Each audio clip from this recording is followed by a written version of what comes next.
ഇന്ന് നമ്മുടെ സംസ്ഥാനത്ത് 1417 പേർക്കാണ് കോവിഡ് സ്ഥിരീകരിച്ചത്. രോഗമുക്തി നേടിയവർ 1426 ഉണ്ട്. ഇന്നത്തെ ദിവസം 5 മരണമാണ് റിപ്പോർട്ട് ചെയ്തത്. തിരുവനന്തപുരം വർക്കല സ്വദേശിയായ 68 വയസ്സുള്ള ചെല്ലയ്യൻ, കണ്ണൂർ കോളയാട് 75 വയസ്സുള്ള കുംഭ മാറാടി, തിരുവനന്തപുരം വലിയതുറ 80 വയസ്സുള്ള മണിയൻ, എറണാകുളം ചെല്ലാനം സ്വദേശി 87 വയസ്സുള്ള റീത്ത ചാൾസ്, തിരുവനന്തപുരം വെള്ളനാട് സ്വദേശി 52 വയസ്സുള്ള പ്രേമ. ഇത്രയാളുകളാണ് ഇന്നത്തെ ദിവസം മരണമടഞ്ഞ കണക്കിൽ. ഇവരുടെ നിര്യാണത്തിൽ അനുശോചനം രേഖപ്പെടുത്തുന്നു. 1242 പേർക്കാണ് സമ്പർക്കത്തിലൂടെ കോവിഡ് ബാധിച്ചത്. അതിൽ ഉറവിടമറിയാത്തത് 105 പേരുണ്ട്. വിദേശത്ത് നിന്ന് വന്ന 62 പേരുണ്ട്. മറ്റ് സംസ്ഥാനങ്ങളിൽ നിന്നെത്തിയ 72 പേരുണ്ട്. ഹെൽത്ത് വർക്കർമാർ 36 ഉണ്ട്.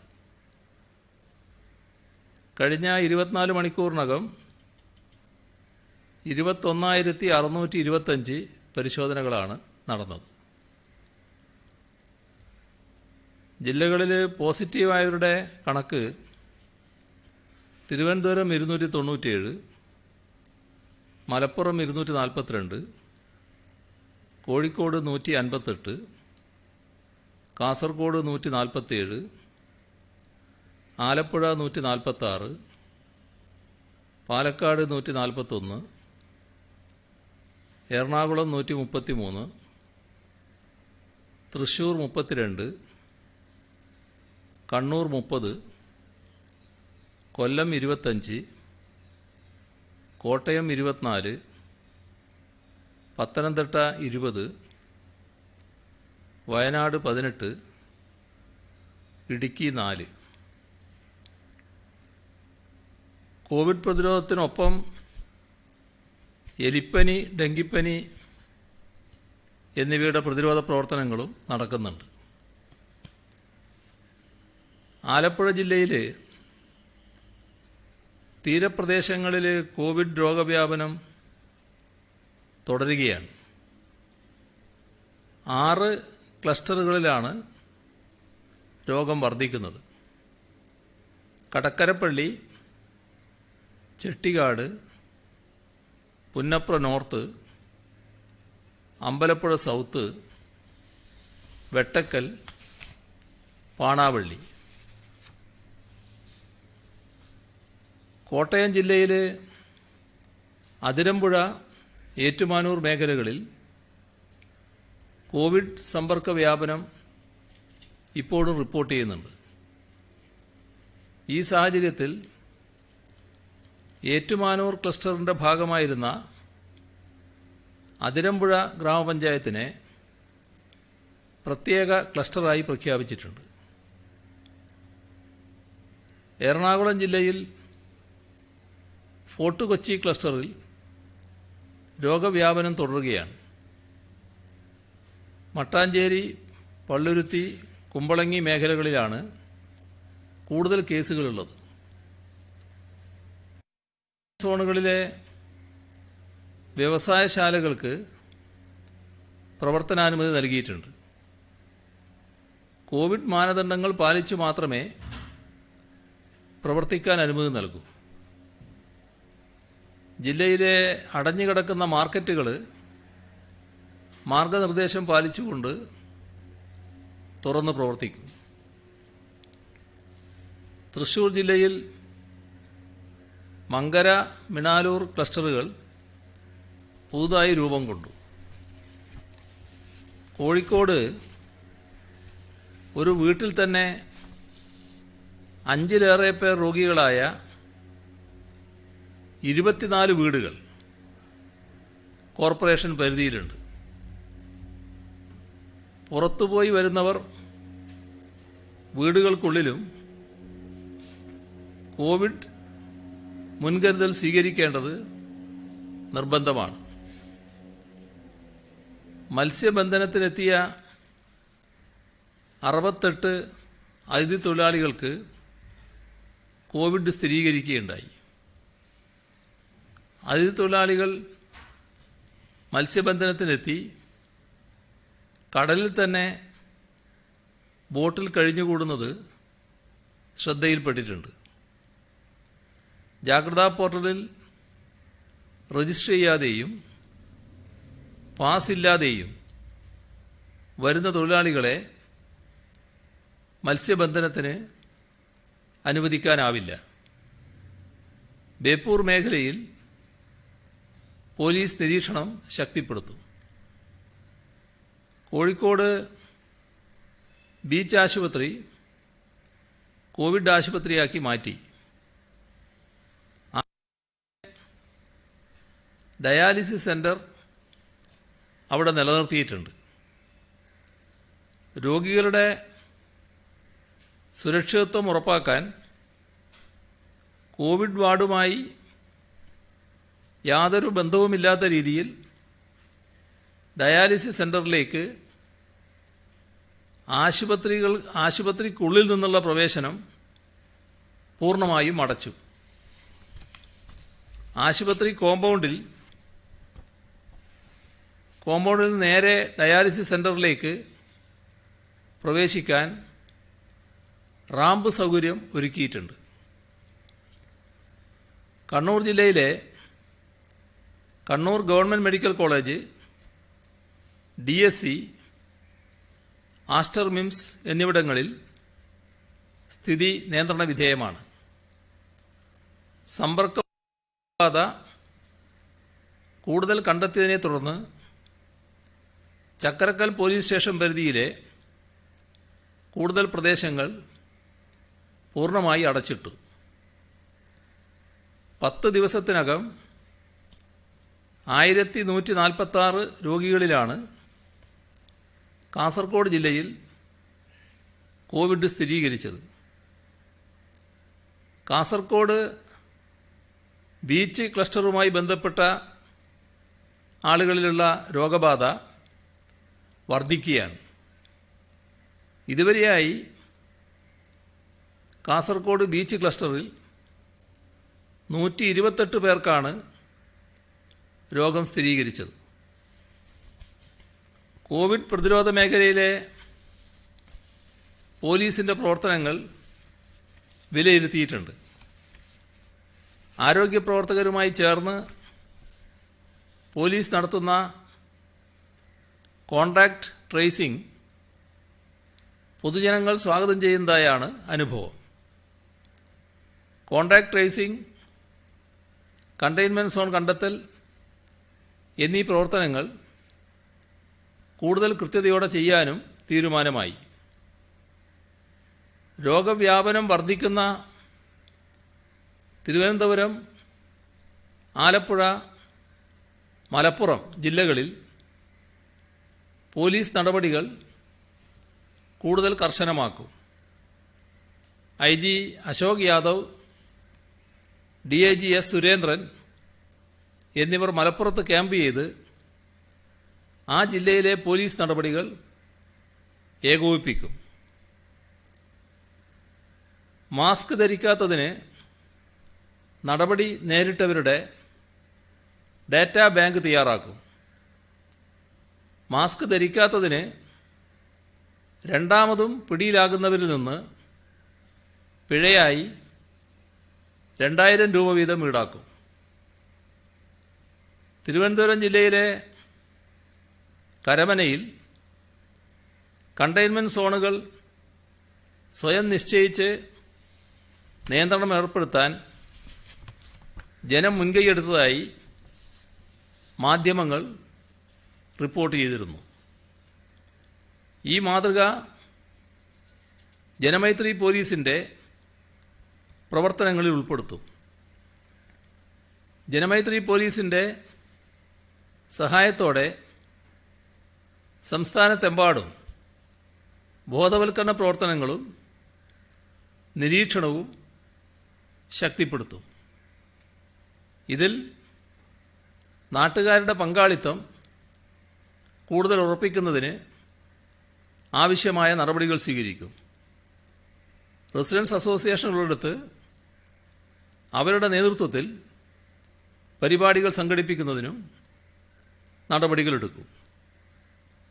സ്വയം രക്ഷയ്ക്ക് മാത്രമല്ല, മറ്റുള്ളവരുടെ ആരോഗ്യം സംരക്ഷിക്കുന്നതിനു കൂടിയാണ് ഇതുമായി ബന്ധപ്പെട്ട സുരക്ഷാ ക്രമീകരണങ്ങൾ പാലിക്കുന്നത് എന്ന സന്ദേശം വ്യാപകമായി പ്രചരിപ്പിക്കും. മാസ്ക് ധരിക്കൽ, സാമൂഹ്യ അകലം പാലിക്കൽ, അതുപോലുള്ള കാര്യങ്ങളുടെ പ്രാധാന്യം ഒന്നുകൂടി വ്യക്തമാക്കും വിധമുള്ള ബോധവൽക്കരണ നടപടികളാണ് സ്വീകരിക്കുക. തീരദേശ മേഖലയിലെ പ്രശ്നങ്ങൾ പരിഹരിക്കുന്നതിന് സാമൂഹിക, സാമ്പത്തിക, സാംസ്കാരിക ഘടകങ്ങൾ പരിഗണിച്ച് പ്രത്യേക പദ്ധതി നടപ്പിലാക്കും. കൊല്ലം റൂറലിൽ വിജയകരമായി നടപ്പിലാക്കിയ market committee, market enforcement squad, ഈ സംവിധാനങ്ങൾ എല്ലാ ജില്ലകളിലേക്കും വ്യാപിപ്പിക്കും. ഇത് വളരെ ഫലപ്രദമാണെന്നാണ് കണ്ടിട്ടുള്ളത്. മാർക്കറ്റിലുള്ള കച്ചവടക്കാരുടെ പ്രതിനിധികൾ കൂടി ഉൾക്കൊള്ളുന്നൊരു സംവിധാനമായിട്ടാണിത് വരിക. തൃശ്ശൂർ സിറ്റിയിൽ നിലവിലുള്ള മാതൃകയിൽ മാർക്കറ്റ് മാനേജ്മെൻറ്റ് സംവിധാനം സംസ്ഥാനത്തെ എല്ലാ വലിയ മാർക്കറ്റുകളിലും നടപ്പിലാക്കും. സംസ്ഥാനത്തിന് വെളിയിൽ നിന്ന് ചരക്കുമായി എത്തുന്ന വാഹനങ്ങളിലെ ഡ്രൈവർമാർക്ക് സുരക്ഷിതവും അണുവിമുക്തവുമായ താമസ സൗകര്യം ഏർപ്പെടുത്തുക എന്നതാണ് ഇതുവഴി ലക്ഷ്യമിടുന്നത്. നേരത്തെ നമ്മൾ പൊതുവിൽ നിർദ്ദേശിച്ചതാണിത്. പക്ഷേ ഏറ്റവും മാതൃകാപരമായി നടപ്പാക്കിയതായി കാണുന്നത് തൃശ്ശൂരാണ്. ആ മാതൃക എല്ലായിടങ്ങളിലും നടപ്പാക്കാനാണ് ഉദ്ദേശിക്കുന്നത്. കൊല്ലം സിറ്റിയിലെ മാതൃകയിൽ സംസ്ഥാനത്തെ എല്ലാ കണ്ടെയ്ൻമെൻറ്റ് സോണുകളിലും ക്ലോസ്ഡ് ഗ്രൂപ്പുകൾക്ക് രൂപം നൽകും. മാസ്ക് ധരിക്കാത്ത 6004 സംഭവങ്ങൾ സംസ്ഥാനത്ത് ഇന്ന് റിപ്പോർട്ട് ചെയ്തിട്ടുണ്ട്. ക്വാറന്റൈൻ ലംഘിച്ച 10 പേർക്കെതിരെ ഇന്ന് കേസ് രജിസ്റ്റർ ചെയ്തു.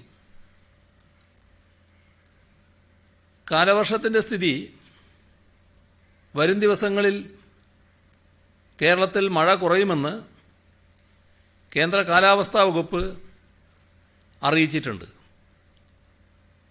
കേന്ദ്ര കാലാവസ്ഥാ വകുപ്പിൻ്റെ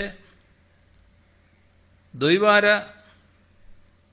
പ്രവചനത്തിൽ അടുത്തയാഴ്ച കേരളത്തിൽ സാധാരണ മഴയാണ് പ്രവചിച്ചിട്ടുള്ളത്. ഓഗസ്റ്റ് 13 മറ്റൊരു ന്യൂനമർദ്ദം കൂടി രൂപപ്പെടാൻ സാധ്യതയുണ്ട്.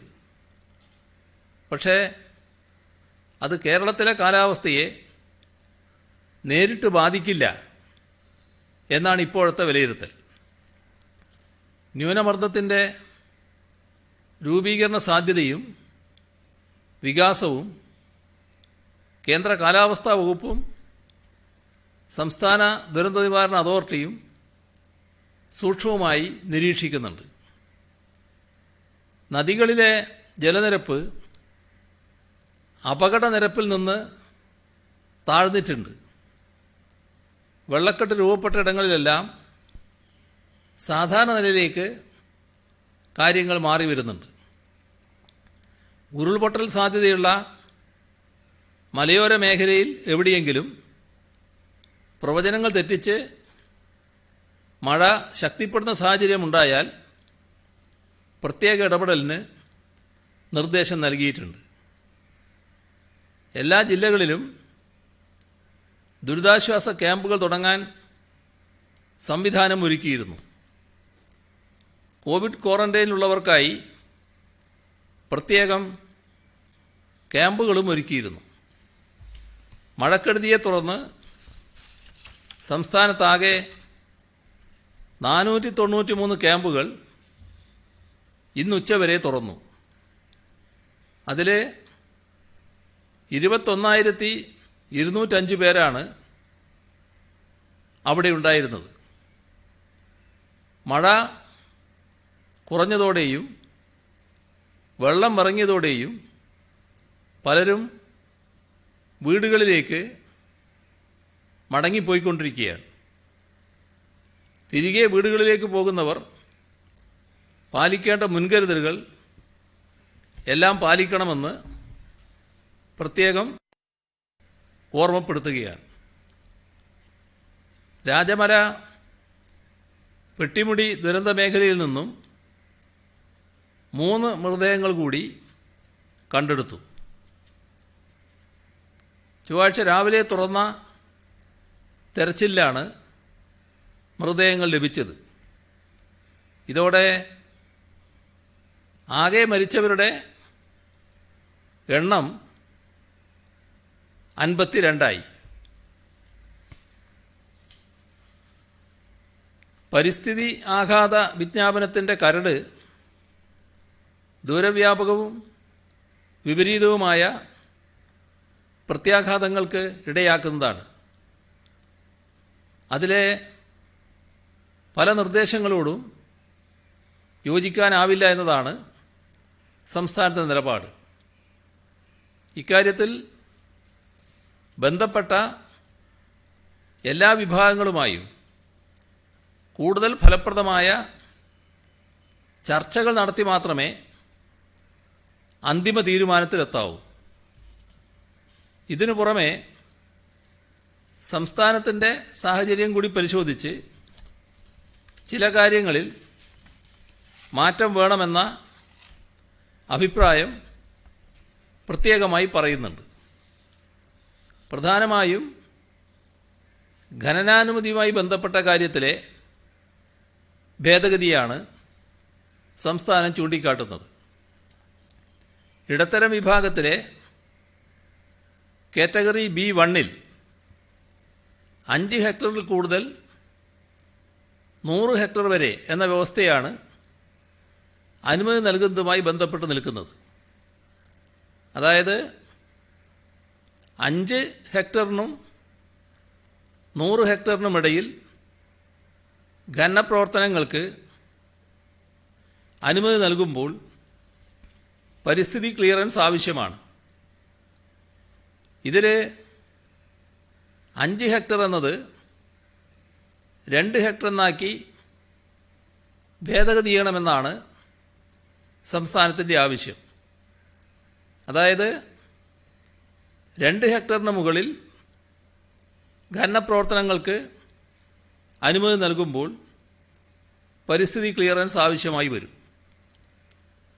2 ഹെക്ടറിന് താഴെയുള്ള ചെറുകിട ആവശ്യങ്ങൾക്ക് നിലവിലുള്ള ആനുകൂല്യം തുടരും. പദ്ധതികളുടെ അനുമതിക്ക് മുൻപ് പബ്ലിക് ഹിയറിങ്ങിനായി നിലവിൽ അനുവദിച്ചിട്ടുള്ള സമയം പുതിയ കരട് വിജ്ഞാപനത്തിൽ 20 ദിവസമായി കുറച്ചിട്ടുണ്ട്. എന്നാൽ ഇത് 30 ദിവസം തന്നെയായി നിലനിർത്തണമെന്നാണ് സംസ്ഥാനത്തിൻ്റെ ആവശ്യം. ഇത്രയും കുറഞ്ഞ സമയം പല മേഖലകളിലും പര്യാപ്തമല്ല. ചെറുകിട പദ്ധതികൾക്ക് അനുമതി നൽകുന്നതിന് മുൻപുള്ള വിശദമായ പരിശോധന നടത്തുന്ന സംവിധാനമായിരുന്നു ജില്ലാ പാരിസ്ഥിതിക ആഘാത നിർണയ സമിതികൾ. ഇതിനു പുറമെ സംസ്ഥാന തലത്തിൽ കൈകാര്യം ചെയ്യേണ്ട അപേക്ഷകളിൽ ജില്ലാതല സമിതികൾക്ക് നിർണായക പങ്കുണ്ട്. ഈ സമിതികളെ കരട് വിജ്ഞാപനത്തിൽ നിന്ന് ഒഴിവാക്കുകയാണ് ചെയ്തത്. ജില്ലാതല സമിതികളെ നിലനിർത്തണമെന്നതാണ് നമ്മുടെ ആവശ്യം. കോവിഡ്-19 വലിയൊരു പ്രതിസന്ധി തന്നെയാണ് സൃഷ്ടിച്ചിട്ടുള്ളത്. ഇവിടെ മാത്രമല്ല, ലോകമൊന്നാകെ സാമ്പത്തികമായ വലിയ വെല്ലുവിളിയാണ് അത് ഉയർത്തിയിരിക്കുന്നത്. ഈ പ്രതിസന്ധിയെ കയ്യും കെട്ടി നോക്കി നിൽക്കാനല്ല സർക്കാർ തീരുമാനിച്ചിരിക്കുന്നത്. ഏറ്റെടുത്ത വികസന പ്രവർത്തനങ്ങൾ തടസ്സങ്ങൾ മറികടന്ന് മുന്നോട്ട് കൊണ്ടുപോകാനും പുതിയ പദ്ധതികളും നിക്ഷേപങ്ങളും കൊണ്ടുവരാനുമാണ് ശ്രമിക്കുന്നത്.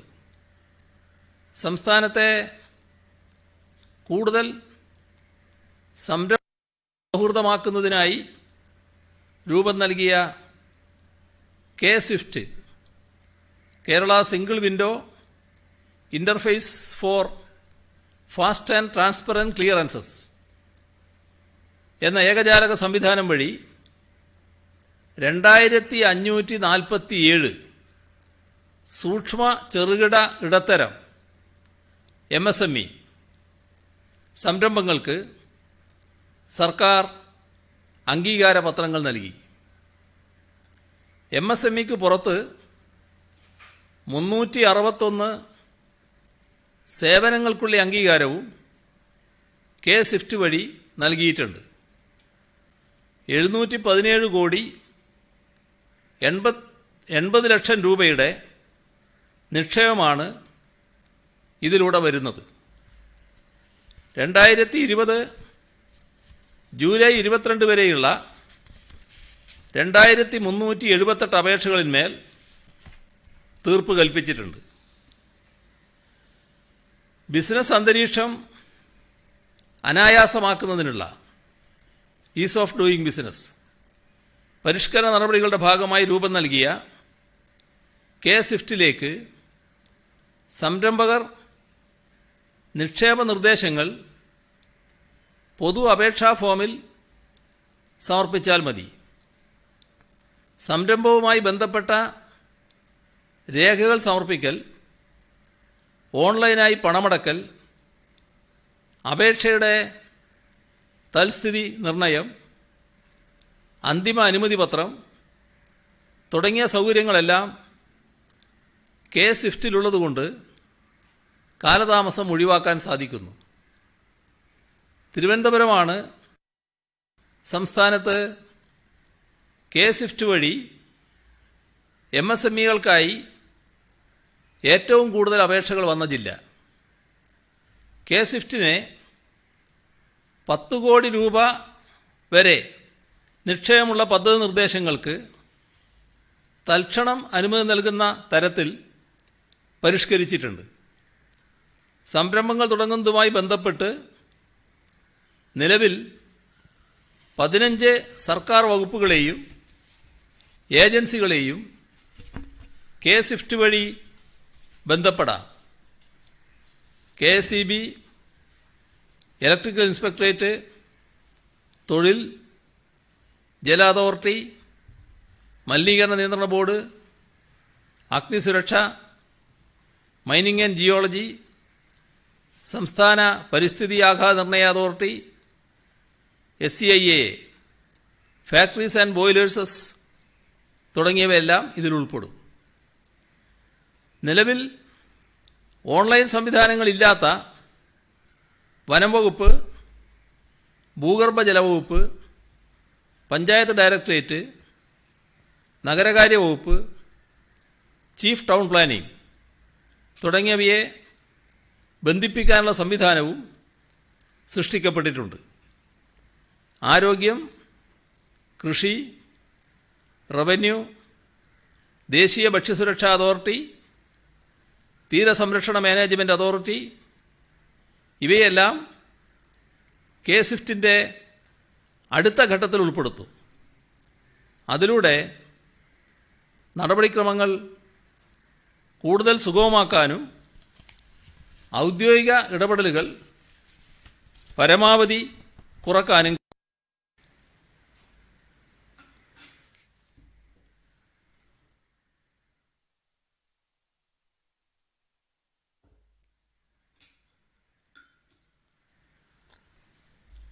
കോൺഫെഡറേഷൻ ഓഫ് ഇന്ത്യൻ ഇൻഡസ്ട്രീസ് പ്രതിനിധികളുമായി വീഡിയോ കോൺഫറൻസ് വഴി ഇന്ന് സംസാരിച്ചു. സമ്പദ്ഘടന പുനരുജ്ജീവിപ്പിക്കാനും സ്ഥാപനങ്ങൾ തുറന്നു പ്രവർത്തിക്കാനും ആവശ്യമായ നടപടികൾ സ്വീകരിക്കണമെന്നായിരുന്നു അവരുടെ പൊതുവായ അഭ്യർത്ഥന. നാടിൻ്റെ സാമ്പത്തിക നില നല്ലതുപോലെ ചലിക്കണമെന്നത് ഏതൊരു സർക്കാരിൻ്റെയും ആഗ്രഹമാണ്. എന്നാൽ കോവിഡ് സാഹചര്യത്തിൽ മുൻകരുതലില്ലാതെ അതിലേക്ക് എടുത്തു ചാടാനാവില്ല. അതേസമയം സർക്കാരിന് എതിരഭിപ്രായമില്ലെന്നും ആവശ്യമായ സഹായം നൽകുമെന്നും അറിയിച്ചു. സാധാരണ നിലയിലുള്ള സാമ്പത്തിക ചലനം ഉറപ്പാക്കാൻ സർക്കാർ ആവുന്നതെല്ലാം ചെയ്തുകൊണ്ടിരിക്കുകയാണ്. കോവിഡ് ഫസ്റ്റ് ലൈൻ ട്രീറ്റ്മെൻറ്റ് സെൻ്ററുകളിൽ സഹായം നൽകണമെന്നും പ്രളയ ദുരിതാശ്വാസ പ്രവർത്തനങ്ങളിൽ സർക്കാരിനെ സഹായിക്കണമെന്നുമുള്ള അഭ്യർത്ഥനയിൽ അനുഭാവപൂർവമായ സമീപനമാണ് CIIക്ക് വേണ്ടി പങ്കെടുത്ത എല്ലാവരും സ്വീകരിച്ചത്. അടുത്ത അക്കാദമിക് വർഷം സീറോ അക്കാദമിക് വർഷം ആക്കണമെന്ന ചർച്ച ദേശീയ തലത്തിൽ ഉയർന്നു വരുന്നുണ്ട്. അധ്യയനവും പരീക്ഷയും ഒഴിവാക്കുന്ന രീതിയാണ് സീറോ അക്കാദമിക് വർഷം എന്നതുകൊണ്ട് ഉദ്ദേശിക്കുന്നത്. UGC ഇത് സംബന്ധിച്ച് അന്തിമ തീരുമാനം എടുത്തിട്ടില്ല. കോവിഡ് പശ്ചാത്തലത്തിൽ സംസ്ഥാനത്തെ മിക്ക സർവകലാശാലകളിലും കോളേജുകളിലും കഴിഞ്ഞ സെമസ്റ്ററുകളുടെ അവസാന ഭാഗങ്ങൾ ഓൺലൈൻ വഴിയാണ് പൂർത്തിയാക്കിയത്. എല്ലാ വിദ്യാർത്ഥികളിലും ഓൺലൈൻ പഠനം എത്തിക്കാനുള്ള ശ്രമങ്ങൾ പുരോഗമിക്കുന്നുണ്ട്. സാമൂഹ്യ അകലം പാലിച്ചുകൊണ്ട് സാധാരണ രീതിയിൽ ക്ലാസുകൾ ഉടനെ തുടങ്ങാവുന്ന സാഹചര്യം സംജാതമായിട്ടില്ല. ഷിഫ്റ്റ് അടിസ്ഥാനത്തിൽ ക്ലാസുകൾ ആരംഭിക്കാമെന്ന നിർദ്ദേശം ചില കോണുകളിൽ നിന്ന് വന്നിട്ടുണ്ട്. ഓൺലൈൻ രീതികളും തുടരേണ്ടി വരും. സംസ്ഥാന സർക്കാരിൻ്റെ മുൻഗണന സുരക്ഷയും വിദ്യാഭ്യാസവുമാണ്. സുരക്ഷയ്ക്കാണ് പ്രഥമ പരിഗണന. വിശദമായ ചർച്ച നടത്തി ഇക്കാര്യത്തിൽ ആവശ്യമായ തീരുമാനം കൈക്കൊള്ളും. എല്ലാ ഉന്നത വിദ്യാഭ്യാസ സ്ഥാപനങ്ങളിലും ഓൺലൈൻ ക്ലാസുകൾ റെഗുലർ ക്ലാസുകൾ പോലെ ടൈം ടേബിൾ അനുസരിച്ചാണ് നടത്തുന്നത്. അധ്യാപകർ ക്ലാസ് എടുക്കുന്നുണ്ടെന്ന് കോളേജ് വിദ്യാഭ്യാസ ഡയറക്ടർ ഉറപ്പുവരുത്തും. വിദ്യാർത്ഥികൾ ഓൺലൈൻ ക്ലാസുകളിൽ പങ്കെടുക്കുന്നുണ്ടെന്ന് അധ്യാപകരും ഉറപ്പുവരുത്തുന്നു.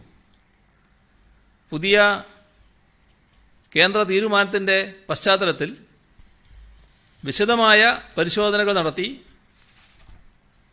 തുടർ നടപടികൾ സ്വീകരിക്കും. ഈ വർഷത്തെ ത്രിവത്സര പഞ്ചവത്സര LLB കോഴ്സുകളിലേക്ക് 60 വിദ്യാർത്ഥികളടങ്ങിയ ബാച്ചിന് മാത്രമേ അംഗീകാരം നൽകുകയുള്ളൂ എന്ന് ബാർ കൗൺസിൽ ഓഫ് ഇന്ത്യ അറിയിച്ചിരിക്കുകയാണ്. ഇതുപ്രകാരം സംസ്ഥാനത്തെ 4 സർക്കാർ ലോ കോളേജുകളിലായി 240 സീറ്റുകൾ നഷ്ടപ്പെടും. ഈ സാഹചര്യത്തിൽ നഷ്ടപ്പെടുന്ന സീറ്റുകൾ മുഴുവൻ എഡീഷണൽ ബാച്ചുകൾ തുടങ്ങി നികത്താൻ സർക്കാർ തീരുമാനിച്ചു. ഫലത്തിൽ ഒരു സീറ്റ് പോലും കുറയില്ല എന്ന് മാത്രമല്ല, കൂടുകയാണ് ചെയ്യുക. ഓണത്തോടനുബന്ധിച്ച് സംസ്ഥാനത്തെ 88 ലക്ഷത്തോളം വരുന്ന റേഷൻ കാർഡ് ഉടമകൾക്ക് 11 ഇനം പലവ്യഞ്ജനങ്ങൾ ഉൾപ്പെടുന്ന ഓണക്കിറ്റ് വ്യാഴാഴ്ച വിതരണം ചെയ്തു തുടങ്ങും. 2000-ഓളം പാക്കിംഗ് കേന്ദ്രങ്ങളിൽ ഗുണനിലവാരവും തൂക്കവുമെല്ലാം പരിശോധിച്ച് സന്നദ്ധ പ്രവർത്തകർ ഉൾപ്പെടെയുള്ള ആളുകളുടെ സഹായത്തോടെയാണ് കിറ്റുകൾ തയ്യാറാക്കുന്നത്. പ്രളയത്തിൻ്റെ പശ്ചാത്തലത്തിൽ സാധനങ്ങൾ എത്തിച്ചേരുന്നതിനുണ്ടായ ബുദ്ധിമുട്ടുകൾ തരണം ചെയ്താണ് കിറ്റുകൾ തയ്യാറാക്കുന്ന ജോലികൾ നടന്നു വരുന്നത്. ഉദ്ദേശം 500 രൂപ വിലയുള്ള ഉൽപ്പന്നങ്ങളാണ് കിറ്റിലുണ്ടാവുക. സപ്ലൈകോ വിവിധ കേന്ദ്രങ്ങളിൽ പാക്ക് ചെയ്യുന്ന കിറ്റുകൾ റേഷൻ കടകളിൽ എത്തിച്ചാണ് വിതരണം നടത്തുന്നത്. ആദ്യഘട്ടത്തിൽ വിതരണം നടത്തുന്നത് അന്ത്യോദയ വിഭാഗത്തിൽപ്പെട്ട 5,95,000 കുടുംബങ്ങൾക്കാണ്. പിന്നീട് 31 ലക്ഷം മുൻഗണനാ കാർഡുകൾക്ക്. ആഗസ്റ്റ് 13, 14, 16 തീയതികളിൽ അന്ത്യോദയ വിഭാഗത്തിനുള്ള മഞ്ഞ കാർഡുകൾക്ക് വിതരണം ചെയ്യും. തുടർന്ന് 19, 20, 21, 22 തീയതികളിലായി മുൻഗണനാ വിഭാഗങ്ങൾക്കുള്ള പിങ്ക് കാർഡുകൾക്ക് കിറ്റുകൾ വിതരണം ചെയ്യും. ഓണത്തിന് മുൻപായി ശേഷിച്ച 51 ലക്ഷത്തോളമുള്ള കുടുംബങ്ങൾക്കുള്ള നീല വെള്ള കാർഡുകൾക്ക് കിറ്റുകളുടെ വിതരണവും നടക്കും. ഇതുകൂടാതെ ഓണച്ചന്തകൾ എല്ലാ ജില്ലാ കേന്ദ്രങ്ങളിലും ആഗസ്റ്റ് 21 മുതൽ 10 ദിവസത്തേക്ക് നടത്തും. റേഷൻ കാർഡ് ഉടമകൾ ജൂലൈ മാസത്തിൽ ഏത് കടയിൽ നിന്നാണോ റേഷൻ വാങ്ങിയത് പ്രസ്തുത കടയിൽ നിന്നും ഓണക്കിറ്റുകൾ വിതരണം ചെയ്യുന്നതായിരിക്കും. ഇതുകൂടാതെ റേഷൻ കടകളിൽ നിന്നും കുറഞ്ഞ അളവിൽ ധാന്യം ലഭിച്ചു വന്നിരുന്ന മുൻഗണനേതര കാർഡുകൾക്ക് 15 രൂപ നിരക്കിൽ കാർഡ് ഒന്നിന് 10 കിലോഗ്രാം സ്പെഷ്യൽ അരിയുടെ വിതരണവും ആഗസ്റ്റ് 13 മുതൽ ആരംഭിക്കും.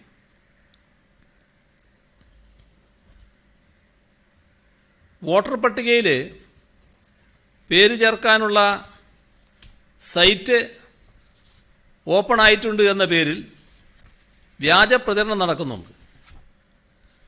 നിലവിലുള്ള വോട്ടർമാരുടെ ലിസ്റ്റ് കാണുന്നതിനുള്ള ലിങ്കാണ് തെറ്റിദ്ധാരണ ഉണ്ടാക്കി പ്രചരിപ്പിക്കുന്നത്. സംസ്ഥാന തെരഞ്ഞെടുപ്പ് കമ്മീഷൻ ഇത് തെറ്റാണ് എന്ന് സ്ഥിരീകരിച്ചിട്ടുണ്ട്. കൂടാതെ പച്ച നമ്പർ ബോർഡുള്ള സംസ്ഥാന ഊർജ വകുപ്പിൻ്റെ കാറിൻ്റെ പടം മതസ്പർദ്ധ, രാഷ്ട്രീയ വിദ്വേഷം എന്നിവ ഉണ്ടാക്കുന്ന രീതിയിൽ സമൂഹ മാധ്യമത്തിൽ പ്രചരിക്കുന്നുണ്ട്. രാജ്യത്ത് ഇലക്ട്രിക് വാഹനങ്ങളിൽ രജിസ്ട്രേഷൻ നമ്പർ പ്രദർശിപ്പിക്കുന്നത് പച്ച നിറത്തിലുള്ള ബോർഡുകളിലാണ്. രാജ്യത്താകെ പച്ച നിറത്തിലുള്ള ബോർഡാണ് ഇതിന് ഉപയോഗിക്കുന്നത്. ഈ രണ്ട് പ്രചരണങ്ങളും വസ്തുതാപരമായി തെറ്റാണെന്ന് PRDയുടെ ഫാക്ട് ചെക്ക് വിഭാഗം കണ്ടെത്തിയിട്ടുണ്ട്. പ്രചരിക്കുന്ന വ്യാജ വാർത്തകളിൽ ചിലത് മാത്രമാണ് ഈ പറഞ്ഞത്. PRDയുടെ ഫാക്ട് ചെക്ക് സംവിധാനം ഫലപ്രദമായി ഇടപെടണമെന്ന് തീരുമാനിച്ചിട്ടുണ്ട്. തെറ്റായ പ്രചരണങ്ങൾക്കെതിരെ തുറന്നുകാട്ടലിന് പുറമെ നിയമ നടപടികളും ഉണ്ടാകും. മനുഷ്യൻ്റെ അവരനോടുള്ള കരുതലും സ്നേഹവുമാണ് ഏത് പ്രതിസന്ധി ഘട്ടത്തെ മറികടക്കാനും ഒരു സമൂഹത്തിന് കരുത്തായി മാറുന്നത്. ചെല്ലാനത്ത് ദുരിതമനുഭവിക്കുന്നവർക്കായി പോലീസ് ശേഖരിച്ച് നൽകിയ ഭക്ഷണപ്പൊതിയിൽ തനിക്ക് തൊഴിലുറപ്പിലൂടെ ലഭിച്ച 100 രൂപ വെച്ചുകൊണ്ട് കുമ്പളങ്ങി സ്വദേശിനി മേരി സെബാസ്റ്റ്യൻ നമുക്ക് കാണിച്ചു തന്നത് ഈ മാതൃകയാണ്. തൻ്റെ അധ്വാനത്തിൻ്റെ ഒരു പങ്ക് അവർ കഷ്ടപ്പാടനുഭവിക്കുന്നവർക്കായി മാറ്റിവെക്കുകയായിരുന്നു. മനുഷ്യത്വത്തിൻ്റെ നിഷ്കപടമായ ഈ ആവിഷ്കാരങ്ങൾ നമുക്കേവർക്കും പ്രചോദനമായി തീരട്ടെ. സഹായം കണ്ണൂരിലെ ദയാ ചാരിറ്റബിൾ ട്രസ്റ്റ് അഴീക്കോട് ഗ്രാമപഞ്ചായത്തിലെ കോവിഡ് ഫസ്റ്റ് ലൈൻ ട്രീറ്റ്മെൻറ്റ് സെൻ്ററിന് ആംബുലൻസ് സൗകര്യം ഒരുക്കിയിട്ടുണ്ട്. Higher secondary national service scheme Thiruvananthapuram ജില്ലയുടെ നേതൃത്വത്തിൽ തീരപ്രദേശങ്ങളിലെ 4770 ഗർഭിണികൾക്കും മുലയൂട്ടുന്ന അമ്മമാർക്കും 5 ലക്ഷം രൂപയുടെ പോഷകാഹാരങ്ങൾ വിതരണം ചെയ്തു. Kerala state road transport employees association Attappadi മേഖലയിലെ അഗളി പുതൂർ പഞ്ചായത്തുകളിലെ CFLTCയിലേക്ക് 1,06,500 രൂപയുടെ സാധനങ്ങൾ കൈമാറി. തിരുവനന്തപുരത്തെ Saint Mary's higher secondary school അധ്യാപകരും പൂർവ്വ വിദ്യാർത്ഥികളും പൂർവ്വ അധ്യാപകരും ചേർന്ന് ഓൺലൈൻ പഠന സഹായമായി 3 കുട്ടികൾക്ക് ടിവിയും 230 കുട്ടികൾക്ക് മൊബൈൽ ഫോണും കൈമാറി. KGOയെ തിരുവനന്തപുരം CFLTCകളിലേക്ക് 80 ബെഡ്, 80 തലയണ, 80 ബെഡ്ഷീറ്റ് എന്നിവ കൈമാറി. ദുരിതാശ്വാസ സംഭാവന Tirur taluk employees cooperative society 1,71,125 രൂപ. കേരള മഹിളാ സംഘം കണ്ണൂർ ജില്ലാ കമ്മിറ്റി 1 ലക്ഷം രൂപ.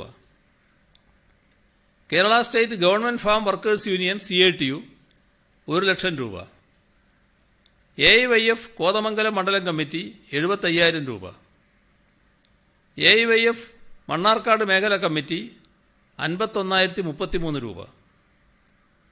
അഴീക്കോട് സ്മാരക വായനശാല കുഞ്ഞാലി സ്മാരക സ്പോർട്സ് ക്ലബ്ബ് പെനാങ്കിമട്ട 50,000 രൂപ.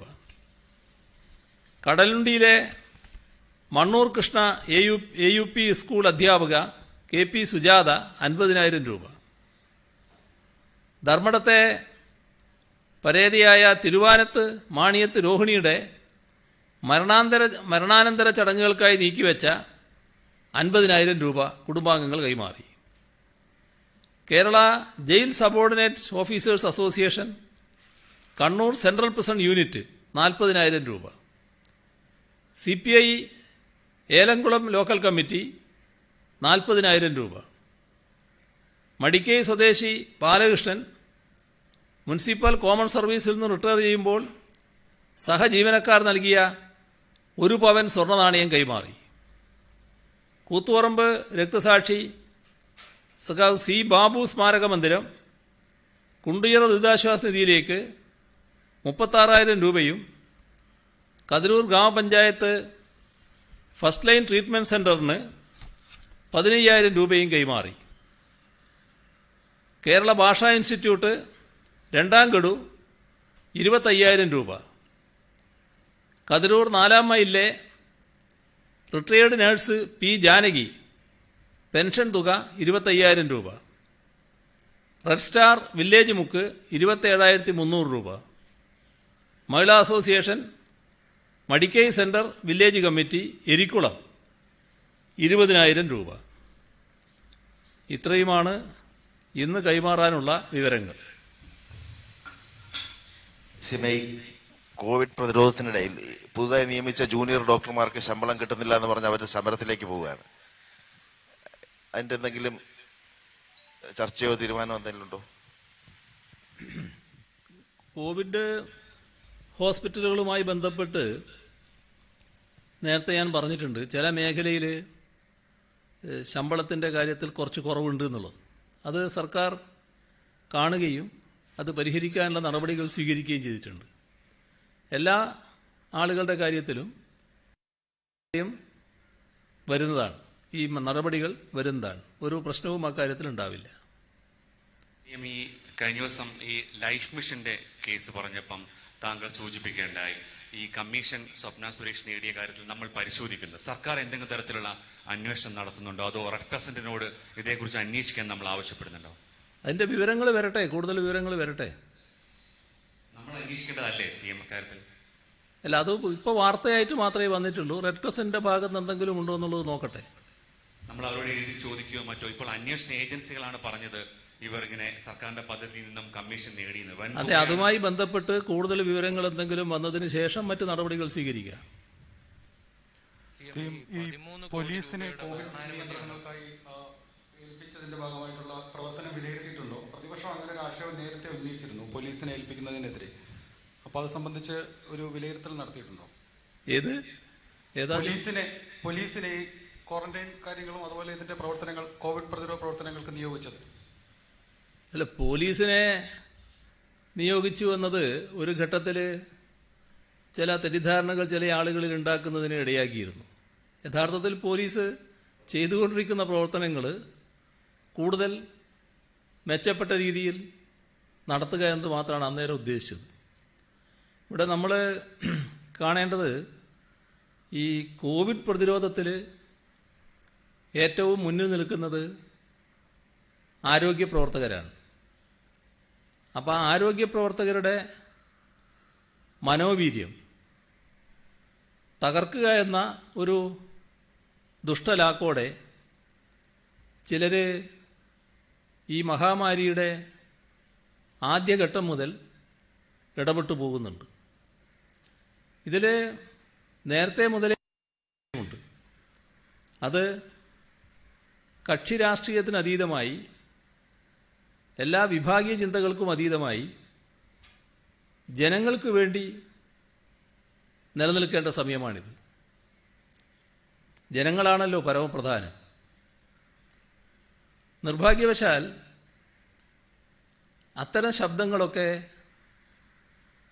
ബധിരകർണങ്ങളിലാണ് പതിച്ചത്. കുറച്ച് ദിവസം മുൻപ് വന്നതാണ് ഈ പോലീസുമായി ബന്ധപ്പെട്ട കാര്യം. അന്നെന്താ പറഞ്ഞത്? ആരോഗ്യ പ്രവർത്തകരെ ഒഴിവാക്കി ഇതിന് പോലീസിനെ നിയോഗിക്കുന്നുവെന്നാണ്. യഥാർത്ഥത്തിൽ കടുത്ത ജോലിഭാരം അനുഭവിക്കുന്നവരാണ് ഇതുമായി ബന്ധപ്പെട്ടവരല്ല. അപ്പോൾ ആരോഗ്യ പ്രവർത്തകരുടെ ജോലിഭാരം കുറക്കാൻ ചില കാര്യങ്ങളിൽ ഫലപ്രദമായ സഹായം നൽകാൻ കഴിയും. അതിൽ നേരത്തെ മുതൽ തന്നെ പോലീസ് കൂടെയുണ്ട്. ഈ ഒരു പ്രത്യേക ഘട്ടത്തിൽ ഫലപ്രദമായി ഇടപെടാനും സഹായിക്കാനും പോലീസ് വിചാരിച്ചാൽ സാധിക്കും. അതിനാണ് അവരെ ചുമതലപ്പെടുത്തിയത്. മറ്റേ പ്രചരണത്തിന് അധികം ആയുസ്സുണ്ടായില്ല. 1-2 ദിവസം ആ പ്രചരണം നിന്നു എന്ന് മാത്രം. പിന്നെ എല്ലാവർക്കും കാര്യം മനസ്സിലായി, തെറ്റിദ്ധരിക്കപ്പെട്ടവർക്കും മനസ്സിലായി, ജനങ്ങൾക്ക് മുഴുവനും മനസ്സിലായി. അപ്പോഴാണ് പുതിയ രീതിയിലുള്ള ആരോപണവുമായി വരുന്നത്. അത് കോവിഡ് തടയുന്ന കാര്യത്തിൽ കേരളത്തിലെ പൊതു ആരോഗ്യ സംവിധാനം പരാജയപ്പെട്ടു എന്ന പ്രചരണമാണ്. ഇതുമായൊക്കെ ബന്ധപ്പെട്ട് വസ്തുതകൾ അറിയാനാണെങ്കിൽ നേരത്തെ വ്യക്തമാക്കിയിട്ടുള്ളതാണ്. അത് വീണ്ടും വിശദമായി ആവർത്തിക്കേണ്ടതില്ല.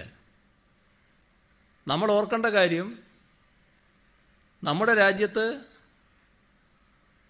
ആദ്യം കോവിഡ് ബാധിച്ച സംസ്ഥാനം കേരളമാണ്. മാത്രമല്ല, രാജ്യത്തെ ഏറ്റവും ജനസാന്ദ്രത കൂടിയ പ്രദേശങ്ങളിലൊന്നുമാണ് കേരളം. അതോടൊപ്പം ഈ രോഗം വ്യാപിച്ചാൽ അപകടത്തിലാകുന്ന ഗണത്തിൽപ്പെട്ട വയോജനങ്ങൾ,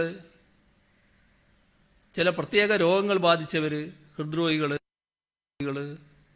വൃക്കരോഗികൾ, ഇങ്ങനെയെല്ലാം ഉള്ളവർ ജനസംഖ്യാനുപാതികമായി നോക്കിയാൽ രാജ്യത്ത് ഏറ്റവും കൂടുതലുള്ളത് കേരളത്തിലാണ്. അപ്പോൾ അങ്ങനെയുള്ള ഒരു സംസ്ഥാനത്ത് സാധാരണ നിലയിൽ മരണനിരക്ക് വളരെ കവിഞ്ഞ തോതിലുണ്ടാവും. നമുക്കത് പിടിച്ചു നിർത്താൻ കഴിഞ്ഞു എന്നുള്ളത് മാത്രമല്ല, രാജ്യത്തിലെ ഏറ്റവും കുറഞ്ഞ മരണനിരക്ക് നമ്മുടെ കേരളത്തിലാണുള്ളത്. ഇനി മറ്റൊരു കാര്യം എടുത്താൽ, രോഗം ഇരട്ടിക്കുന്നതിനുള്ള സമയം, ഡബിളിംഗ് ടൈം, ഇതിൽ ദേശീയ ശരാശരിയേക്കാൾ നമ്മുടെ കേരളത്തിൽ 4 ദിവസം കൂടുതലാണ്. നമ്മളാണ് അക്കാര്യത്തിൽ രാജ്യത്ത് 2ാം സ്ഥാനത്ത് നിൽക്കുന്നത്. മറ്റ് സംസ്ഥാനങ്ങളും നമ്മളും തമ്മിലൊരു വ്യത്യാസം നോക്കണം. ഇപ്പോൾ മറ്റ് സംസ്ഥാനങ്ങളിൽ ഒരു രോഗി ലക്ഷണങ്ങൾ കുറഞ്ഞാൽ ഉടനെ വീട്ടിലേക്ക് അയക്കുകയാണ്. എന്നാൽ ഇവിടെ നാം ചെയ്യുന്നത് ടെസ്റ്റ് റിസൾട്ട് നെഗറ്റീവായാൽ മാത്രമേ വീട്ടിലേക്ക് വിടുന്നുള്ളൂ. പിന്നെ ഒരു വർത്തമാനം പറയുന്നത് ഇവിടെ റിക്കവറി റേറ്റ് കുറവാണെന്നുള്ളതാണ്. നാം കാണേണ്ടത്, നേരത്തെ പറഞ്ഞ രീതി എടുത്താൽ, അതായത് രോഗലക്ഷണങ്ങളിൽ കുറവ് വന്നാൽ പറഞ്ഞു വിടുന്ന സ്ഥലങ്ങളിൽ രോഗം ഭേദമായി വീട്ടിലേക്ക് മടക്കി അയക്കുന്ന ആ പ്രദേശവുമായി താരതമ്യപ്പെടുത്തിയാൽ അവിടെ റിക്കവറി റേറ്റ് സ്വാഭാവികമായി കൂടുതലുണ്ടാവും, നമ്മളെക്കാളും കൂടുതലുണ്ടാവും. കാരണം നമ്മൾ രോഗം പൂർണ്ണമായി ഭേദമായിട്ടേ അയക്കുന്നുള്ളൂ. മറ്റത് രോഗലക്ഷണം കഴിഞ്ഞാൽ തന്നെ അയക്കുകയാണ്, രോഗലക്ഷണം കുറഞ്ഞാൽ അയക്കുകയാണ്. അപ്പം അത് സ്വാഭാവികമാണ്. അപ്പം അതൊരു അങ്ങനെയുള്ള റിക്കവറി ആണോ നമുക്ക് വേണ്ടത് എന്നത് അത്തരം ആക്ഷേപങ്ങൾ ഉന്നയിക്കുന്നവർ തന്നെ ആലോചിക്കേണ്ട കാര്യമാണ്. നമ്മുടെ ടെസ്റ്റ് പോസിറ്റിവിറ്റി റേറ്റ് ഇതെടുത്താൽ, ടെസ്റ്റ് പോസിറ്റിവിറ്റി റേറ്റ് എടുത്താൽ ഇന്ത്യയിലെ മികച്ച 4 സംസ്ഥാനങ്ങളിലൊന്നാണ് Kerala. Million by case per million എടുത്താലും കേരളം ബഹുദൂരം മുന്നിലാണ്. എന്നിട്ടും പറയാണ് കേരളം ടെസ്റ്റ് ചെയ്യുന്നില്ല എന്ന്. പ്രതിദിന പരിശോധന 25,000 വരെ കടക്കുന്നു. എന്നിട്ടും പറയാണ് PR വർക്കിൻ്റെ ഭാഗമായി രോഗികളുടെ എണ്ണം കുറക്കാനാണ് പരിശോധന കുറക്കുന്നത് എന്ന്. പ്രതിപക്ഷ നേതാവിനെ പോലെ ഒരാൾ പോലും അത്തരം പരാതികൾ ഉന്നയിക്കാൻ തയ്യാറാവുകയാണ്. 24 മണിക്കൂറിനുള്ളിൽ 25,205 സാമ്പിളുകൾ പരിശോധിച്ചു.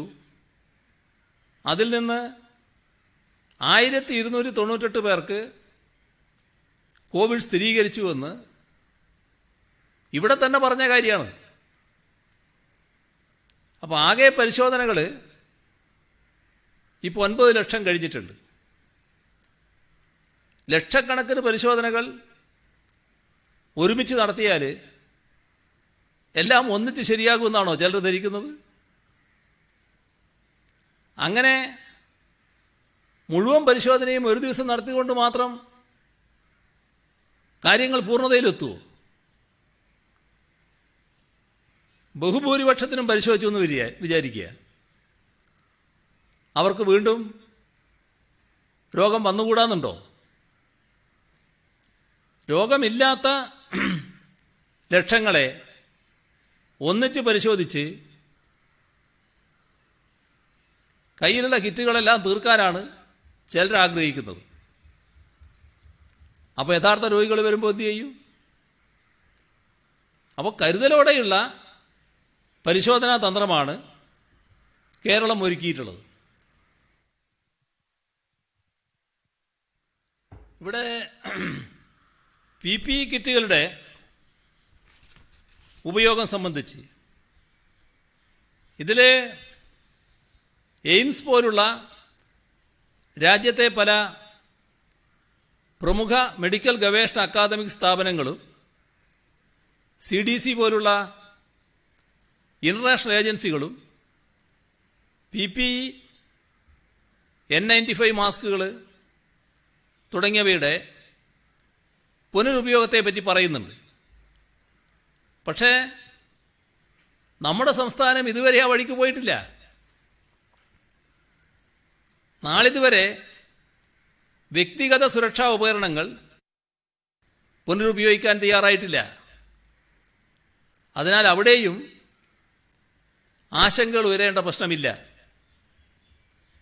നമ്മുടെ ആശുപത്രികളിൽ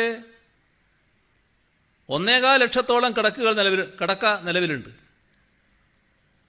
ആശുപത്രികളുടെ എണ്ണം പരിശോധിച്ചാൽ സർക്കാർ തലത്തിൽ 50,000 മുതൽ 60,000 വരെ കിടക്കകൾ, സ്വകാര്യ മേഖലയിൽ 75,000 മേൽ കിടക്കകൾ. ഇത് നിലവിലുണ്ട്. ഇതുപയോഗിച്ച് തന്നെയാണ് ജനങ്ങളുടെ ആരോഗ്യ പ്രശ്നങ്ങളെ ഫലപ്രദമായി നേരിട്ടുകൊണ്ടിരിക്കുന്നത്. ഈ പ്രത്യേക ഘട്ടത്തിൽ ആദ്യമേ തന്നെ ജില്ലാതലത്തിൽ സർവേയും GIS മാപ്പിങ്ങും നടത്തിയ ശേഷം അനുഗുണമായ ബെഡ് സ്ട്രെങ്ത് സംസ്ഥാനത്തുടനീളം നിജപ്പെടുത്തിയിട്ടുണ്ട്. കോവിഡ് രോഗികളെ ചികിത്സിക്കുന്നതിനായി പ്രാദേശിക തലത്തിൽ CFLTCകൾ അഥവാ ഫസ്റ്റ് ലൈൻ കോവിഡ് ട്രീറ്റ്മെൻറ്റ് സെൻ്ററുകൾ സ്ഥാപിച്ചിട്ടുണ്ട്. സംസ്ഥാനത്തുടനീളം 16,435 ബെഡുകൾ ഈ രീതിയിൽ ക്രമീകരിച്ചിട്ടുണ്ട്. ഇവിടെ ശരിയായൊരു റഫറൽ സിസ്റ്റമാണുള്ളത്. അതുകൊണ്ട് തന്നെ രോഗലക്ഷണം ഗുരുതരമാകുന്ന വേളയിൽ അനുബന്ധ കോവിഡ് ആശുപത്രികളിലേക്ക് രോഗികളെ മാറ്റുകയാണ്. ഇത്തരത്തിൽ 8,070 ബെഡുകൾ സർക്കാർ മേഖലയിൽ മാത്രം കോവിഡ് രോഗികൾക്കായി മാറ്റിവെച്ചിട്ടുണ്ട്. ICU സംവിധാനം പരിഗണിച്ചാൽ 871 ബെഡുകൾ ICUവിൽ തന്നെ സജ്ജീകരിച്ചിട്ടുണ്ട്. അതിൽ 532 വെന്റിലേറ്റർ സൗകര്യമുള്ള ബെഡുകളും നിലവിലുണ്ട്. നമ്മുടെ സംസ്ഥാനത്താകെയുള്ള ഈ സ്ഥാപനങ്ങൾ ശരിയായ രീതിയിൽ തന്നെയാണ് പ്രവർത്തിച്ചു വരുന്നത്. ഇതെല്ലാം പലവട്ടം പറഞ്ഞതാണ്, ജനങ്ങൾ കാണുന്നതുമാണ്. ഇത് വീണ്ടും വീണ്ടും ചില സംശയങ്ങൾ ചിലർ ഉന്നയിക്കുന്നതുകൊണ്ട് ഒരാവർത്തി കൂടി പറയുന്നുവെന്ന് മാത്രമേ ഉള്ളൂ. CM ഒരു വിവാദത്തെക്കുറിച്ചാണ്. CM തന്നെ പറഞ്ഞു, കഴിഞ്ഞ UDF സർക്കാരിൻ്റെ കാലത്ത് ഉള്ള കാര്യങ്ങൾ എന്നെ കൊണ്ട് പറയിപ്പിക്കണോ, എണ്ണി എണ്ണി പറയുമെന്ന് CM പറഞ്ഞിരുന്നു വാർത്താ സമ്മേളനത്തിൽ. പ്രതിപക്ഷ നേതാവ് അതിനൊരു മറുപടിയും പറഞ്ഞു, പറയുന്ന ഓരോ കാര്യത്തിനും എണ്ണി എണ്ണി മറുപടി പറയുമെന്ന്. ആ വെല്ലുവിളി CM ഏറ്റെടുക്കുന്നുണ്ടോ? അത് ഞാൻ കഴിഞ്ഞ ദിവസം പറഞ്ഞല്ലോ, എൻ്റെ ചെലവിൽ അതൊന്നും വേണ്ടാന്ന്. അദ്ദേഹത്തിൻ്റെ ഉദ്ദേശത്തെ പറ്റി ഞാൻ നേരത്തെ പറഞ്ഞല്ലോ. എൻ്റെ ചെലവിൽ അദ്ദേഹത്തിൻ്റെ ഉദ്ദേശങ്ങൾ നടപ്പാക്കാൻ നോക്കണ്ട. CMA വനിതകളടക്കമുള്ള മാധ്യമ പ്രവർത്തകരെ സമൂഹ മാധ്യമങ്ങളിലൂടെ അപകീർത്തിപ്പെടുത്തുന്ന കാര്യം കഴിഞ്ഞ ദിവസം അങ്ങയുടെ ശ്രദ്ധയിൽപ്പെടുത്തിയിരുന്നു. അങ്ങത് പരിശോധിച്ചിട്ട് മറുപടി പറയാം എന്നാണ് പറഞ്ഞത്. അങ്ങത് പരിശോധിച്ചോ? അതിന്റെ ഗൗരവം അങ്ങേക്ക് ഉൾക്കൊള്ളാൻ കഴിഞ്ഞോ? മാത്രമല്ല, DGP ഇന്നൊരു അന്വേഷണം പ്രഖ്യാപിച്ചിട്ടുണ്ട്. ആ അന്വേഷണത്തിൽ അങ്ങയുടെ പ്രസ് സെക്രട്ടറി ഉൾപ്പെടെയുള്ളവർ നടത്തിയ പരാമർശം, അല്ലെങ്കിൽ അങ്ങയുടെ പ്രസ് സെക്രട്ടറിയും ആ അന്വേഷണത്തിന്റെ പരിധിയിൽ ഉൾപ്പെടുമോ? ഇവിടെ നിങ്ങൾ നേരത്തെ പറഞ്ഞ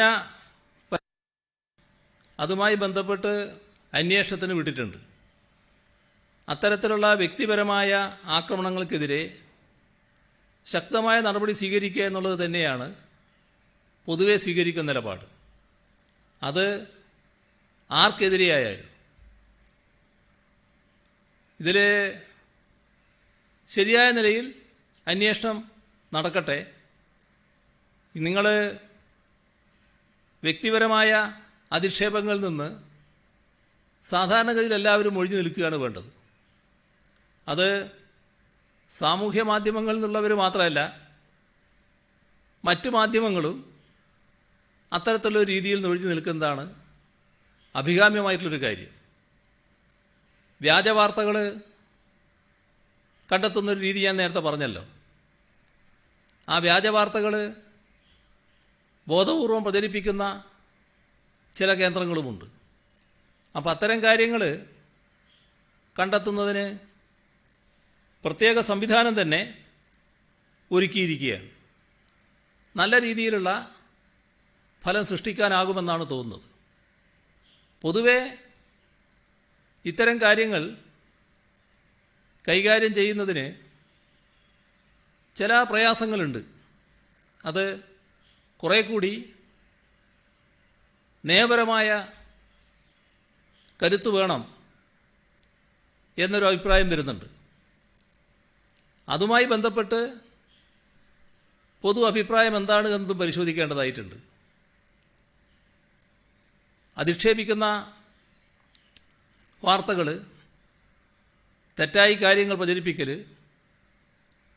ആൾമാറാട്ടം തന്നെ നടത്താനുള്ള ശ്രമം, എന്തും അവസ്ഥ, ഇങ്ങനെയൊക്കെയുള്ള കാര്യങ്ങൾ വരുമ്പോൾ കൂടുതൽ കർക്കശമായി കൈകാര്യം ചെയ്യണമെന്ന് തന്നെയാണ് സർക്കാരിൻ്റെ അഭിപ്രായം.